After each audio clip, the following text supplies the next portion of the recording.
Tu dia. Tu dia minyak bocor, minyak fog depan bocor akhirnya setelah 2 tahun lebih. Okey, jom kita discuss pasal minyak bocor tu. Banyak minyak keluar. Okey, tak apa, kita discuss pasal minyak fog suspension depan. Alright.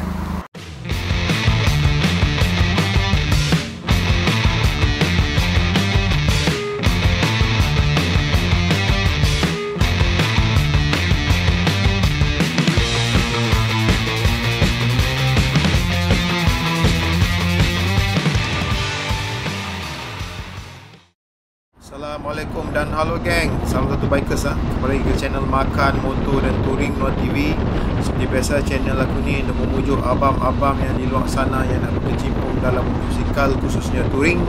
Jangan lupa share, like dan subscribe Makan Motor dan Touring.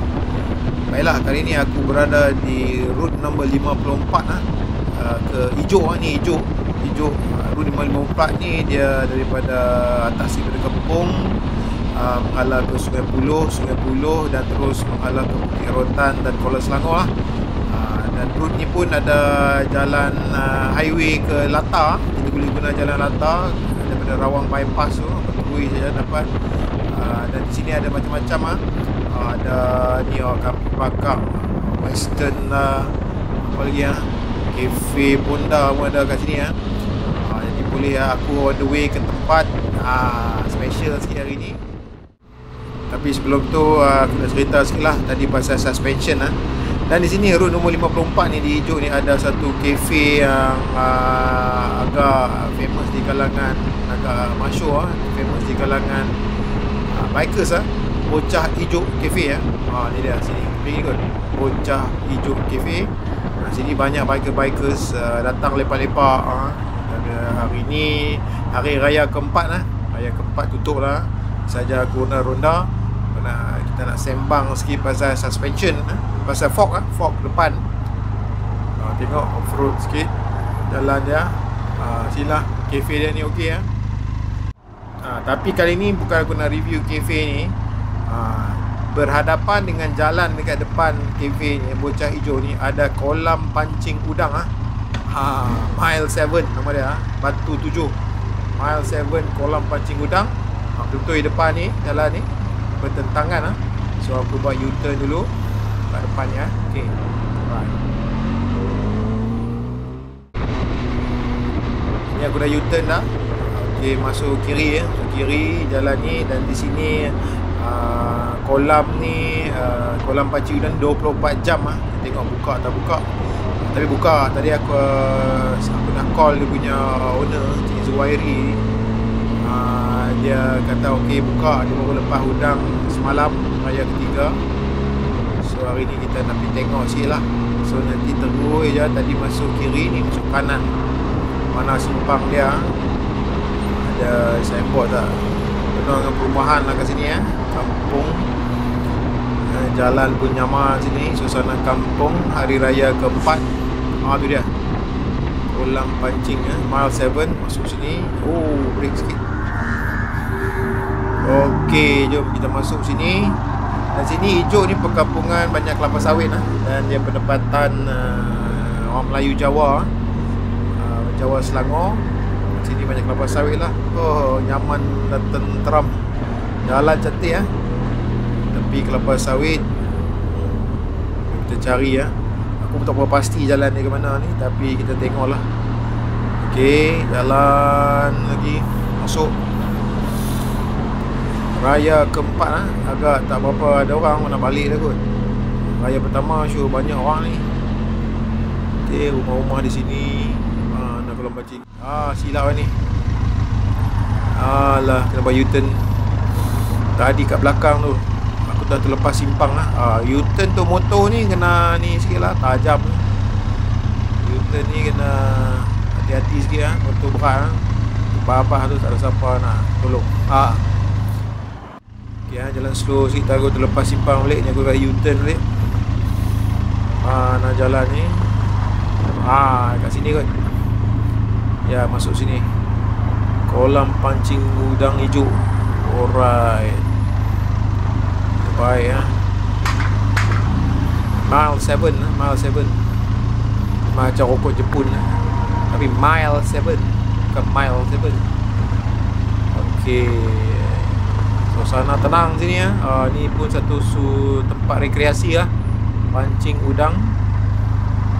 Okey, masuk sini ada tempat makan-makan. Okey, ada owner dia kot, pakai baju putih. Dia kot Cik Zuhairi ya, owner. Jadi jom kita park dulu. Kita jumpa owner je, sembang-sembang, interview Ustaz. Nanti kita cerita balik pasal kolam udang ya. Alright, jom kita pergi interview owner dia je.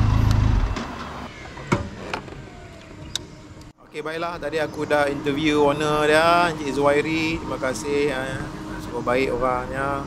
Okey, dia sikit lah interview pasal kolam Mile 7 ni. Okey, kolam ni dia ada wakaf banyak tempat-tempat lepak sini, open to public, boleh datang. Dan kedai makan ni tadi ni depa ada ambil upah masak. Maksud kata apa boleh bawa ikan apa pancing sendiri, udang yang apa dapat.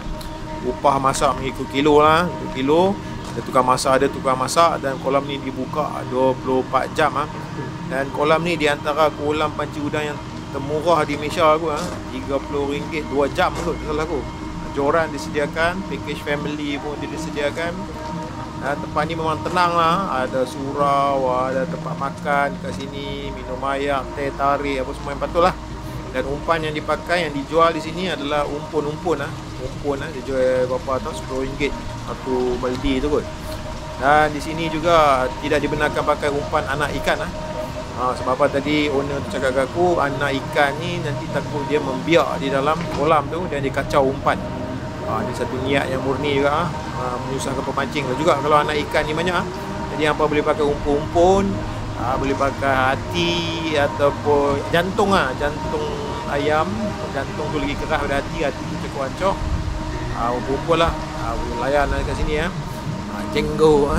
So kita di sini dah udang dia udang liar. Udang ni tadi owner abang aku cakap kat aku, dia ambil dekat Sungai Dulang Sungai Dulang dekat Bakar Datuk, Kuala Sungai Perak. Sungai Dulang dia ambil dekat Teping Rebak.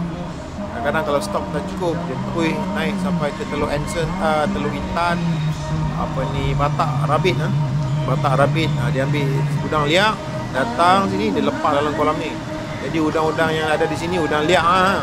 Jadi kalau hampa yang nak hardcore sikit, bawa naik sampan pergi ke Bakar Datuk lah, ujung sana tu memang Sungai Dulang tu lah tempat orang kaki pancing udang galah, udang galah sepit biru. Okey, jadi di sini pun tenang lah tempat, boleh lepak-lepak.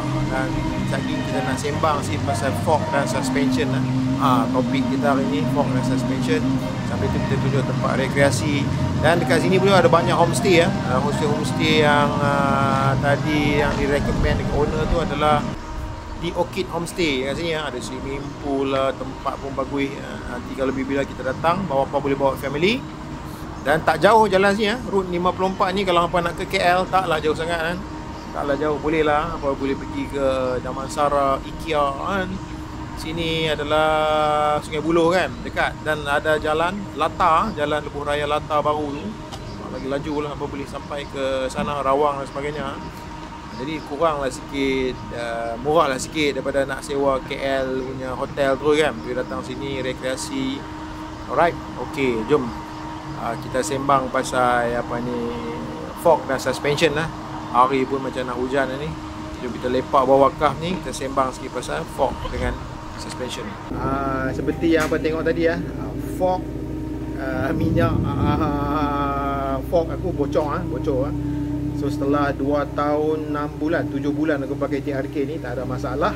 Inilah masalah yang pertama. Tetapi ini sebenarnya bukan masalah. Sebenarnya ini fork yang bocor ni adalah merupakan satu rutin berkala. Ini pemeriksaan ataupun benda-benda yang kita kena tukar berkala lah. Wear and tear. Bocor hujan lebat berteduh di kolam pancing hijau. Kita sembang dulu pasal fork. Fork ni secara amnya adalah benda yang memegang tayar depan Yang belakang tu kita tak panggil fork kita panggil monoshock. Dan memegang tayar depan. Dan dia bercantum dengan triple clamp, upper bracket, lower bracket dengan body frame kita lah. So dia memegang kita punya tayar depan kan. So jadi fungsi fork ni sebenarnya dia adalah dia untuk membuatkan suspension apabila fungsi fork ni dia untuk memberi satu suspension dan juga dia memastikan tayar kita sentiasa bersentuh dengan jalan raya sebenarnya. So apabila fork ni, apabila kita langgar lubang ke, apabila kita corner ke, dia akan berlaku compression. Mampatan tayar tu dia akan ternaik atas, dan lepas compression dia akan reload reload tu tak cenggu, rebound tu maksud kata dia kembali ke titik asal lah. So maksud kata apabila kita corner dia akan mampat, compress, lepas tu dia akan tolak balik, tendang balik, kembali ke titik asal, rebound. Jadi dalam fork ni, apa komponen-komponen yang dalam fork ni? Dia ada spring, dia ada rod, suspension rod, dan juga dia ada minyak air yang likat, hidrolik. So apa tugas minyak ni kan? Sebenarnya yang minyak yang tadi yang kita nak cerita pasal bocor tu kan? Bocor. So hidrolik ni adalah untuk mengurangkan, adalah untuk membantu serapan dia, seperti damping. Damping ni macam melambatkan compress, melambatkan rebound. So kata kalau tak ada minyak, fork kita tu jadi macam pogo stick. Apa itu pogo stick? Macam ni. Yang menggunakan spring saja, kita motor akan melambung apabila berlaku rebound.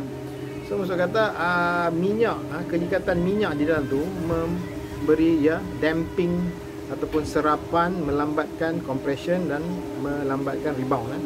So ada setengah motor boleh kontrol. Okey, sudah faham? So jadi fork tadi ada dua. Okey, fork ni ada dua. Satu fork adalah yang biasa, konvensional. Satu fork upside down. Okey. So fork yang fork ni dia bergerak secara teleskopik. Macam ni rod batang cam aku ni tengok. Ini adalah pergerakan secara teleskopik, macam teleskop lah, macam teleskop. Jadi satu tu dia diterbalikkan. Sebab itu dia dipanggil upside down. Apa yang diterbalikkan ni? Okey.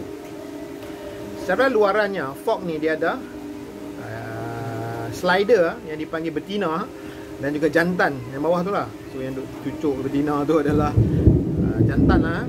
So bukan nak buat berbau lucah ni, kita nak fahamkan lagi senang. So yang betina ni duduk di atas untuk upside down fork, dan yang jantan duduk di bawah. Okey. So untuk konvensional fork yang biasa, okey, yang betina duduk di bawah, slider duduk di bawah, dan yang kecil duduk di atas, duduk di atas. So perbezaannya yang paling ketara ni, motor-motor yang high performance, motor lumba, mereka menggunakan upside down fork. Kenapa? Ada dua sebab ya. Satu, sebab yang fork betina, female slider tu dekat atas. So maksud kata dia triple clamp, kita pegang benda yang rigid, benda yang kuat. Okay, so cornering kita semua akan menjadi lebih stabil, dan apabila kita letakkan lubang apa, dia lagi lebih stabil.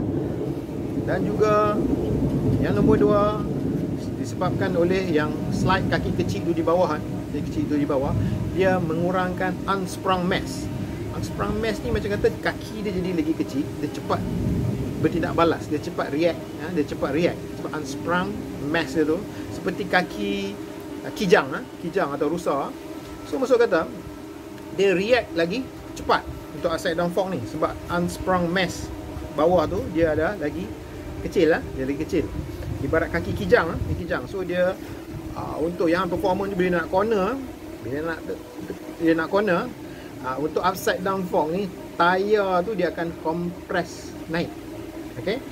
Dan untuk yang bukan upside down, yang ni aku tanya pakar-pakar lah, pakar secara teori, pakar jurutera mekatronik, mereka pun habaq secara teori sajalah. Tapi abang-abang yang pakar di luar sana boleh komen juga di bawah, kita bertukar pendapat. Jadi apabila kembali lagi kepada fork yang biasa, okey, apabila bercorner ataupun compression berlaku, motor tu adalah lebih ke arah tunduk.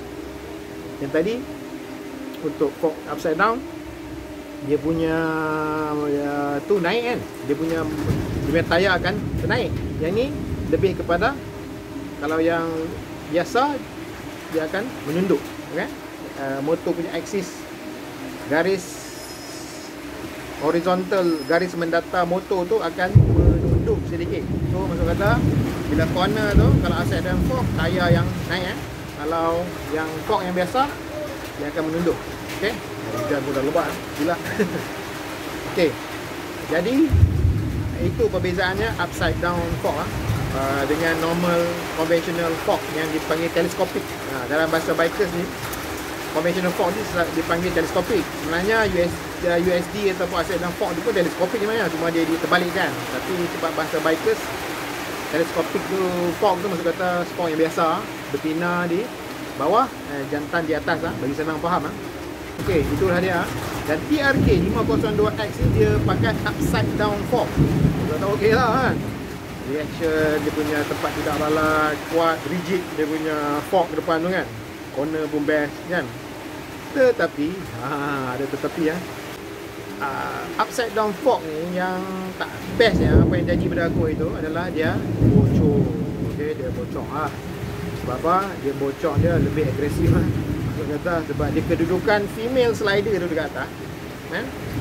So bila dia bocor tu, minyak akan keluar secara tak ada banyak sebab apa bocor? Nanti kita sembang lepas ni kita sembang sebab apa bocor. Aku akan bawa mampu pergi ke garage, kita sembang mengapa fork bocor dan pada lebat Okey, jadi dia lebih mendadak lebih drastik dia punya kehilangan minyak tu. Tapi kalau yang fork yang biasa sebab dia kedudukan female slider tu dekat bawah, dia bocor lah juga, tapi taklah menyebabkan minyak tu kurang perlu Okey, kilat ni. Alright. Okey, now kita jom kita sembang pasal aku bawa pergi garage. Dan kita akan tengok mengapa ia bocor Okey, jom.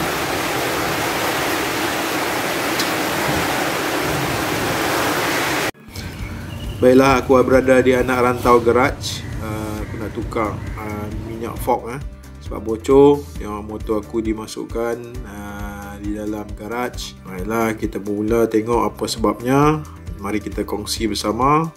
First kali benda yang harus dibuka adalah cover fork tu lah. Lepas tu magat, caliper brake, kita buka semua dulu sebelum kita tarik fork tu keluar daripada motor kita. Dan apabila nak buka aja tu ada 3 skru, ada 4 skru kot. 3 skru di bawah, ada triple clamp, ada 2 triple clamp, ada lower triple clamp punya bracket, ada upper triple clamp punya bracket.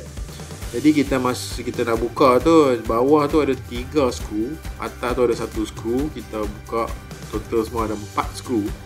Dan apabila sudah ditarik keluar, kita akan dia cuci dulu fork kita.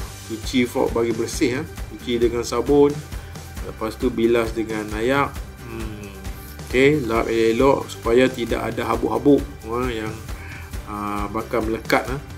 Jadi selepas itu slider tu akan dipulas, akan dibuka dan lepas dibuka dia akan memerlukan 2 orang untuk membuka bracket kat atas tu dengan menggunakan pneumatic gun. Pneumatic gun tu yang pakai angin tu lah, kompresor angin tu, dia tak boleh pakai yang ada brushless motor macam drill biasa tu dan dia ada mata khas lah. Ni mata khas untuk membuka bracket yang kat atas tu. Okey, dan 2 orang nak dia buka, dan apabila sudah dibuka, dia akan membuang minyak-minyak yang lama dulu lah sebelum dimasukkan minyak baru. Jadi apakah yang menyebabkan dia bocor? Okey, ini di dalam fork kita ada 2 benda yang kedapkan minyak tu, iaitu oil seal di bahagian dalam dan dust seal di bahagian luar tu. Tak mau bagi dust masuk, tak mau bagi habuk masuk di dalam slider kita yang berisi minyak tu lah Dan benda yang menyebabkan kebocoran ini adalah oil seal yang di bahagian dalam tu, dan juga dust seal tu kita tukar sekali lah. Dust seal tu menghalang daripada habuk masuk dalam slider tu. Oil seal tu menghalang minyak keluar daripada slider tu lah. So maksud kata di sini yang menyebabkan bocor tu adalah oil seal tu yang diperbuat daripada getah dan ciri-ciri getah dia dah hilang. Itu getah menjadi keras, tidak lagi mengikut kontur dan tidak lagi dan hilang dia punya nilai-nilai kedap. Kedap maksud kata hilang kedap tu minyak bocor. Getah menjadi keras. Dan ini merupakan kerana getah menjadi keras ni biasalah wear and tear, maksud kata dah lama, dah makin tua, dia aging, makin tua dia akan keras.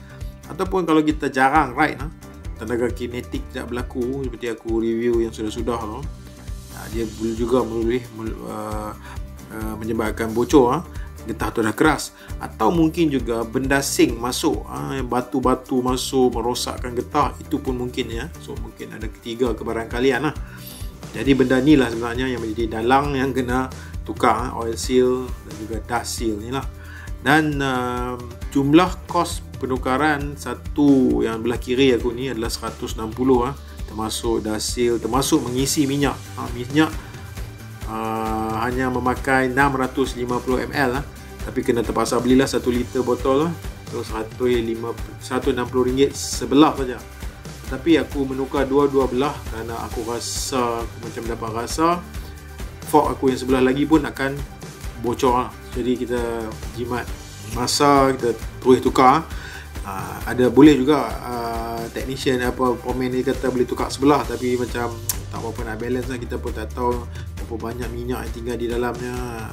Baik kita tukar dua-dua, so menjadi sama dengan jumlah minyak 650 ml sebelah fork. Okay. Jadi selepas selesai semua pemasangan, penukaran dan dipasang balik dan apabila dipasang balik, fork akan dimasukkan di dalam triple clamp balik, dan kedua-dua belah fork ni akan diukur dengan digital punya pembaris ni, macam kaliper pembaris ni yang ada digital untuk memastikan mili-mili sentimeter sama taklah sengit sebelah kan. Okey, jadi inilah dia sedikit perkongsian ringkas cara kita buka dan pasang tukar fork punya oil. Tapi bagi aku rasa untuk abang-abang yang main off-road ni mesti dia boleh buat sendiri ataupun mesti dia dah menjadi asam garam untuk servis dan maintain fork. Jadi itulah dia, buat sedikit. Okey, baiklah. Sudah baik, hujan dah berhenti Jom kita baliklah. Malam pun dah gelap. Kat sini, tempat sini gelap Ni aku di kolam pancing lagi nak balik dah. Hujan dah berhenti, tadi tunggu hujan ribut peti. Dan tadi Sungai Buloh, raya keempat sekarang banjir bah dekat Sungai Buloh gelap Kita buka lampu sikit tengok. Alright, dia dah spotlight Memang sempoi tempat ni. Geng-geng boleh datang buat aktiviti dekat sini. Banyak geng-geng bike pun datang bawa ikan, masak. Ni jalan ni off-road sikit lepas hujan, jaga-jaga sikit, gelap kapal sawit. Dan sini raya keempat tu ada lampu-lampu ke depan tu, rumah orang kot. Alright, jom. Angin lepas hujan ni nyaman sungguh. Inilah dia rekreasi kita touring, kita jalan.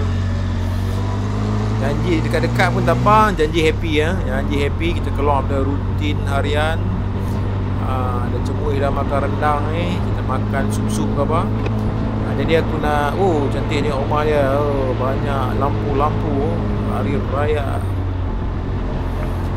So nanti aku pusing balik masuk Jalan Latar. Jalan Latar.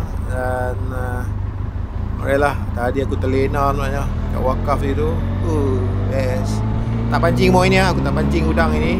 Nantilah bila-bila aku pancing udang. Siapa yang itu pergi Kuala Rompin pun okey juga. Siapa belum saksikan pergi Kuala Rompin, aku cerita pasal udang galah juga. Tapi ini Sungai Perak punya. Itu sungai dekat Pahang Ini Perak punya sungai So inilah dia. Cantik Banyak orang hari raya, ada orang mocon Empoi, selamat hari raya Aidilfitri. Alright, itu dah dia. Terima kasih kerana menonton. Jangan lupa share, like dan subscribe Makan Motor dan Touring. Semoga bermanfaat semua. Alright.